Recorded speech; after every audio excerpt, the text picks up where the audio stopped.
पन्हाळा तालुक्यातील माजनाळी इथल्या सारथी फाउंडेशन आणि सारथी ग्रामीण सहकारी पतसंस्थेच्या वतीनं महिलांसाठी विविध स्पर्धा घेण्यात आल्या। यावेळी झालेल्या होम मिनिस्टर स्पर्धेत महिलांनी उत्स्फूर्तपणे सहभागी होऊन महिला दिनाचा आनंद लुटला। पन्हाळा तालुक्यातील माजनाळमधील सारथी फाउंडेशन आणि पतसंस्थेच्या वतीनं जागतिक महिला दिनानिमित्त महिलांसाठी होम मिनिस्टर कार्यक्रम घेण्यात आला होता।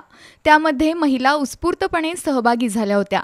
त्यातून प्रथम क्रमांकाच्या मानाच्या पैठणीचा मान अश्विनी पाटील यांनी मिळवला। द्वितीय क्रमांक प्राजक्ता पाटील आणि तृतीय क्रमांक निशा पाटील यांनी पटकावला।